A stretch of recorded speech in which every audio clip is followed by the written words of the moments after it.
Lo primero que quiero decir es que hasta hace 20 días nosotros no teníamos algo realmente que se visualizara en que pudiéramos tener una salida real.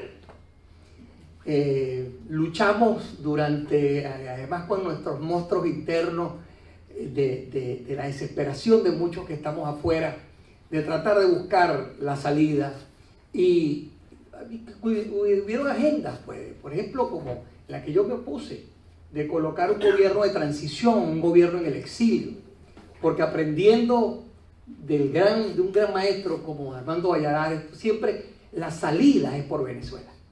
Si la salida no es por Washington, no es por Nueva York, no es por Miami, es por Venezuela. Si nosotros no logramos tener la unidad dentro de Venezuela y lograr esa agenda para llegar al 5 de enero, para que se juramentara una nueva directiva de la Asamblea Nacional, para que este sujeto se autoproclamara el 10 de enero y pudiéramos solicitarle al pueblo el respaldo, no es posible tener lo que tenemos hoy día de juramentación de embajadores, del apoyo de tantos países. Hasta hace 2 días la Unión Europea pidió 8 días para dar el apoyo. Es decir, a veces nos desesperamos, creemos que qué está pasando, pero es que están pasando cosas que no habían pasado en 20 años. En 20 días están pasando cosas que no han pasado en 20 años. Entonces nosotros, el llamado es encontrarnos en la diferencia.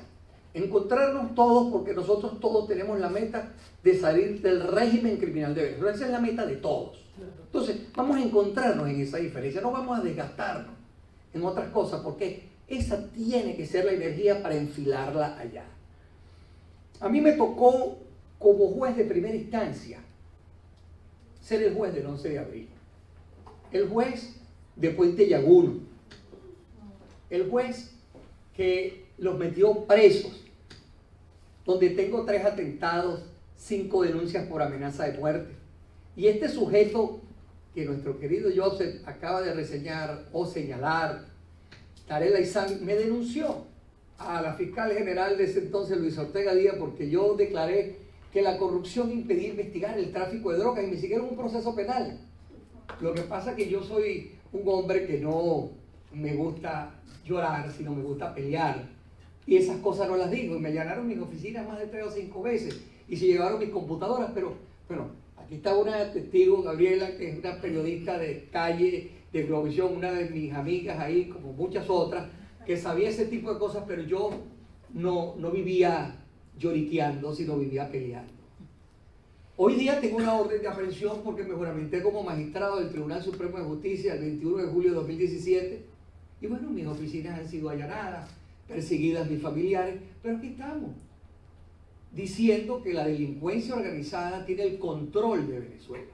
Sin lugar a dudas, la delincuencia organizada tiene el control de Venezuela. ¿Por qué decimos eso? Porque en todos nuestros estudios, en todos nuestros avances, en todas nuestras iniciativas, que en una de esas acompañó mi esposa, de llevar al Departamento de Estado las pruebas de sujetos que están aquí en los Estados Unidos, que nosotros presumimos que le mintieron a las autoridades americanas para tener un estatus, y pruebas que venezolanos han confiado en nosotros para entregarnos. No puedo decir detalles porque precisamente es parte de la confidencialidad que me solicitó el gobierno americano y a la cual yo me debo, porque o usted juega para el Twitter o juega para el respeto de las autoridades. Y entonces en función de eso me debo el respeto y en función de eso entregamos muchísimas pruebas de sujetos que están aquí y que ayudan a financiar al régimen de Venezuela.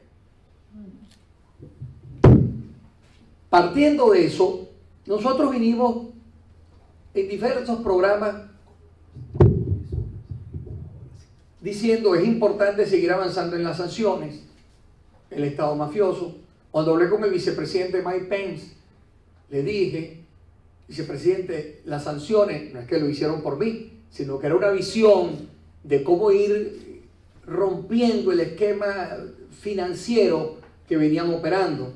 No entender que el crimen organizado de China, Rusia, Irán, el narcotráfico colombiano y mexicano y la agenda política castrocomunista tiene el control de Venezuela manejando sus cómplices, no entender la realidad del país para detenerlo las sanciones. 13 de enero de 2018. Cuando dije a los pueblos hay que orientarlos, no engañarlos, jamás me prestaré para crear falsas expectativas en esta lucha por salir del crimen organizado. Iban a tener una orden de aprehensión a Maduro en Interpol. Eso era mentira. Eso no. Interpol no es una quincalla. 12 de abril de 2018. La importancia de las sanciones económicas norteamericanas radica en la fortaleza del dólar, la moneda más utilizada en el intercambio comercial mundial. Mayo de 2018.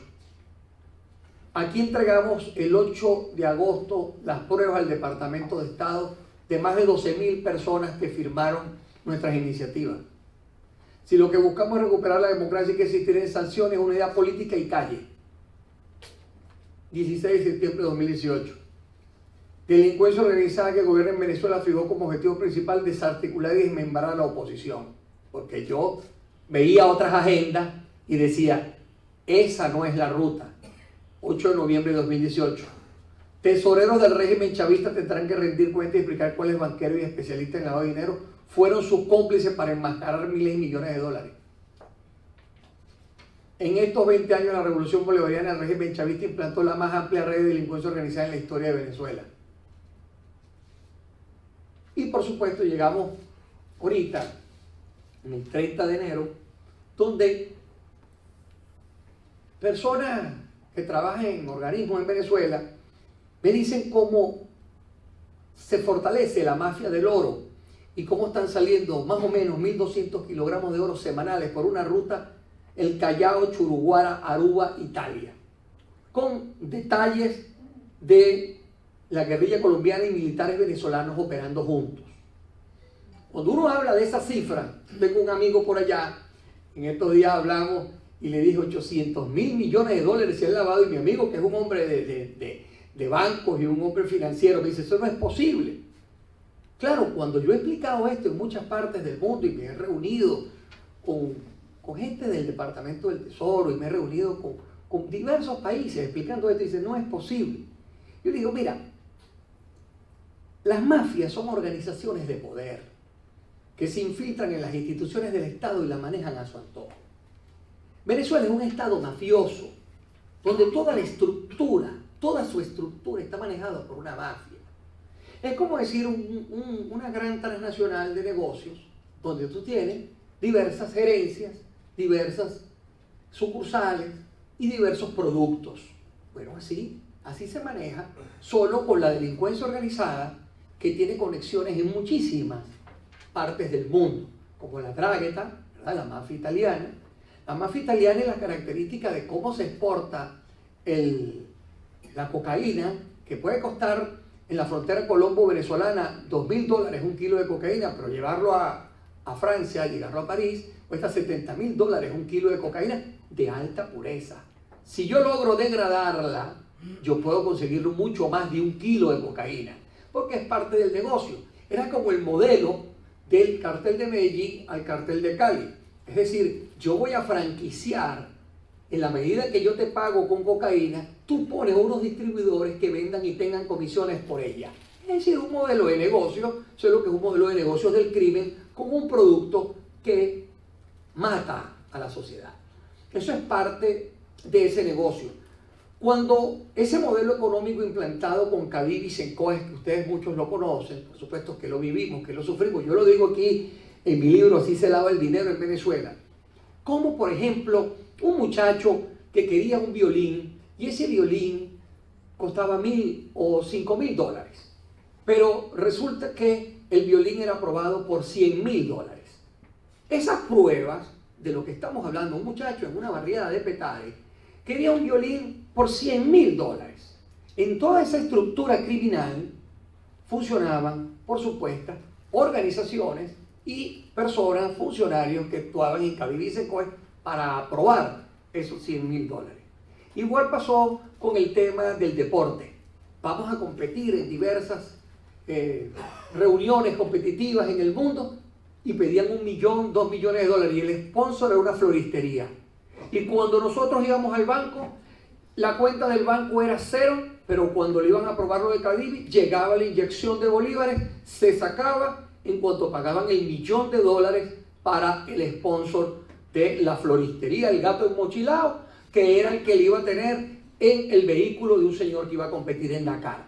Por ejemplo, acciones de ese tipo nosotros le hemos tenido completamente registradas, y sobre todo lo que ha pasado en PDVSA sobre la subfacturación, sobrefacturación, inclusive facturas que se pagaron por cuestiones que jamás se entregaron, entre 80 y 100 millones de dólares, que jamás se entregó un producto. Cuando entendió esta delincuencia organizada que era más fácil dedicarse al cambio que dedicarse a proveer, bueno, simplemente mandaban artículos para Venezuela donde no había nada, contenedores que eran chatarra, y la Guardia Nacional, que estaba en complicidad con ellos, los aprobaba y pasaban 100, 50 millones, 10 millones, 20 millones, diario una persona. Cualquier sujeto de esto que usted pueda investigar, de las trazas que nosotros tenemos en diversos países, bueno, usted se impresiona que tenga $1.000 millones cash, pero además de las propiedades que tiene este sujeto. Donde hay sujetos en el mundo que le han ayudado a enmascarar banqueros, tesoreros con banqueros, brokers, intermediarios financieros y profesionales del lavado de dinero. Por supuesto, yo se habló mucho un poco del narcotráfico, la corrupción, por decir el caso de Odebrecht, la corrupción privada que más se ha destacado en toda nuestra región. Odebrecht logró contaminar a toda la región. Inclusive en estos días estuve yo en un evento en Panamá y escuchaba a un señor que hablaba por Odebrecht, y el señor decía que Odebrecht le estaban dando cursos al personal de lo que había pasado, y yo decía, bueno, pero esto es increíble, que usted le dé curso a los empleados cuando la directiva fue la culpable de que haya sucedido este gran paralelo del lavado de dinero. De tal manera que las contrataciones y los sobornos en Venezuela son todos los días. Es decir, una persona que vaya a ingresar a un cargo, esa persona sabe que tiene que dar una parte de lo que está haciendo. Estas estructuras han ayudado a enmascarar, cuando nos hemos reunido con las autoridades americanas, bueno, una persona que ha logrado compró 20 o 30 apartamentos llegando. Pero ustedes saben muy bien que el modelo de negocios aquí, que usted paga el 25% o el 30% por una casa y además la paga 25 años. Pero no, resulta que estas personas compraron 30 apartamentos de contado. O una persona llegaba y compraba una casa en $30 millones. Bueno, entonces también yo he criticado la doble moral del mundo, ¿no? Usted no sabe que este es el país más corrupto del mundo. ¿Cuál es su origen? El país donde el narcotráfico está liderizando. El país donde las instituciones no existen. ¿Cómo usted firma a esa persona entonces ese negocio y no hace una due diligence en función de eso y no bloquea ese negocio? ¿Por qué pasa eso en el mundo? ¿Por qué los bancos han sido sancionados? El HSBC, ¿cuántas multas ha tenido? El mismo JP Morgan Chase, ¿cuántas sanciones ha tenido? Por no tener una debida diligencia. Porque a la banca privada a lo mejor de alguna manera puede pasar a la ligera, pero cuando usted va a abrir una cuenta hasta la partida de nacimiento de su abuela le pueden pedir. Entonces, cuando te das cuenta que existe esa ligereza para hacer negocios, es allí donde se oculta más el dinero. El lavado de dinero en obras de arte. Bueno, en estas investigaciones, por supuesto, que hemos detectado algo que a mí me ha fascinado. Cómo en las obras de arte, cuántas personas están involucradas con los marchantes, con los autores de las obras, los creadores de las obras, y cómo están ocultando esas obras en el mundo. Porque ustedes saben que lo más importante es el rastreo de ese dinero. Entonces, para evitar que sea ese dinero rastreado, para evitar que haya un origen y un destino de la transferencia, dicen, bueno, para evitar que no exista una señal entre nosotros o una vinculación entre nosotros, vamos a comprar ese cuadro, y ese cuadro que puede costar cualquier cantidad de dinero, o esa escultura, y usted me la tiene ahí. No se preocupe que yo se la enmascaro. Bueno, hemos detectado muchas de estas cosas y por supuesto le hemos entregado a las autoridades todo lo que hemos descubierto de ello. Con respecto a estas a esta situación de que estamos viviendo ahorita, déjenme decirles que como está existiendo una nueva figura que está buscando el cambio de dólares privados, en una empresa que se llama Interbanex. Esa empresa, por supuesto, que está tratando de igual forma entre privados hacer un cambio de dinero. Las autoridades americanas han sancionado en muchos nombres, con muchos nombres, en lista OFAC quienes estén vinculados o estén relacionados con el régimen de Venezuela. Esas vinculaciones traen unas sanciones graves a ciudadanos y residentes americanos, pero también quienes estén vinculados a ellas. Nosotros insistimos, en estos días nos informaron que el petróleo de Venezuela, como ustedes saben, están muchos barcos parados ahorita en el Golfo de México en función que no saben qué va a pasar porque el mismo comprador dice que no sabe cómo les puede pagar en virtud de las sanciones de PDVSA. PDVSA tiene un convenio con CUPET, que es de Cubana de Petróleo, para dentro de ese convenio establecer que pueda comercializar o pueda negociar ese crudo venezolano. Nosotros hemos señalado que ahí hay que aplicar una sanción en virtud de que ese dinero va a ayudar a oxigenar al régimen de Venezuela. Y por supuesto, en virtud de lo que está pasando con la gasolina en Venezuela, en horas, en días, sabemos pues de 8 cargamentos de una empresa donde está involucrado el señor Zapatero, que la semana pasada ha tratado de llevar 8 cargamentos para Venezuela en complicidad con ellos. Bueno, todo eso lo estamos haciendo, pero muchas de estas cosas, si nosotros las decimos y las hacemos públicas, alertamos, porque una de las cosas que tenemos que hacer para combatir a la delincuencia organizada es saber tener paciencia, es saber cómo abordar y en qué momento poder dar la estocada. Porque la delincuencia organizada tiene tentáculos y tiene relaciones en muchas partes del mundo. Y sobre todo el costo de un funcionario en Venezuela que puede estar ganando $2 mensuales y que estos funcionarios de las policías son secuestradores por $1.500. Este secuestro que está funcionando en Venezuela lo hemos detectado funcionarios policiales que trabajan activamente en la policía y están ejecutando secuestros con personas, con funcionarios que van uniformados en una moto y el secuestrador, que también es funcionario, va atrás en un vehículo. Cuando se le han entrevistado y se le ha dicho, ¿por qué estás haciendo eso? Porque es que yo gano $2 mensuales. Y el secuestro que hacemos es express para que 8 o 9 personas también puedan sobrevivir y cobramos o buscamos que nos paguen $2.000 y $1.500. Es decir, la contaminación, con esto lo que quiero es aterrizar, para que ustedes se imaginen la contaminación que tenemos en nuestra Venezuela, la contaminación que tenemos en nuestra estructura, en el Tribunal Supremo de Justicia, estos sujetos que están en este Tribunal Supremo de Justicia ilegítimo en Venezuela, que lo que hacen es ejecutar acciones del régimen de Maduro, que a ellos se les ha buscado sancionar por todos lados, sobre todo esta sala, una sala que llaman la sala constitucional, unos sujetos que están siendo financiados por empresarios, que nosotros lo hemos señalado y se lo hemos dicho, estos son los empresarios que financian a estos magistrados, los financian, vienen a los Estados Unidos, están aquí, están haciendo esto, la familia está allá, están haciendo lo otro.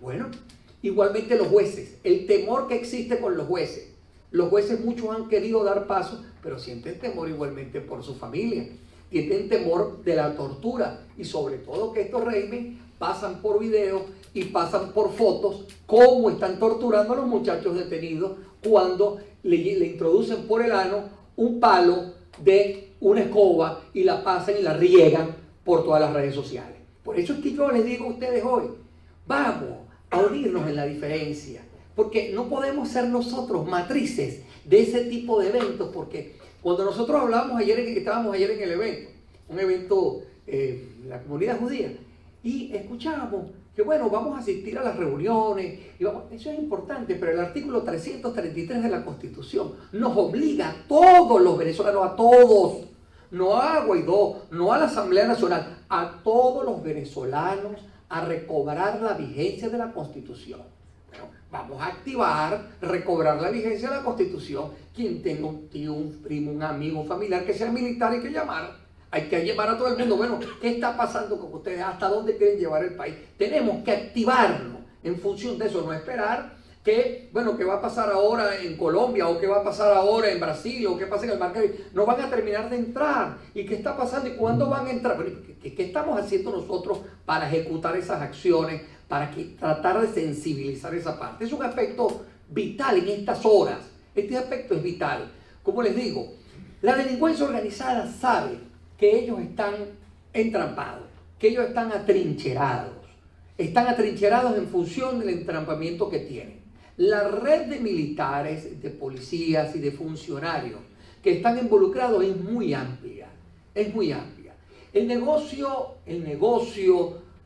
de las actividades ilícitas es muy amplio, pasando desde la falsificación, pasando desde el contrabando, pasando desde el lavado de dinero, desde la corrupción, desde el narcotráfico. Es un negocio de tentáculos muy amplio. Nosotros detectamos, por decir y apoyar un poco lo que dijo Joseph y lo dijo nuestro querido embajador.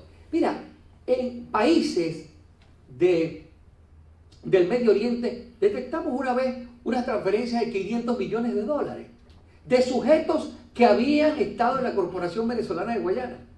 Pero como ustedes entenderán, si esto se dice en un momento que no debe decirse, se alertan a esos sujetos y empiezan lo que se detectó el día de ayer, antes de ayer, donde el presidente Guaidó dijo, van a transferir 1.200 millones de dólares porque ya estaba, digamos, a puerta y se logra parar. Pero si no, esas investigaciones nos interesan saber cuál es la red y hasta dónde llega la red. Porque si usted, la primera fase en delitos de delincuencia organizada, cuando usted está frente a un tribunal o un fiscal, es el ofrecimiento de cooperar.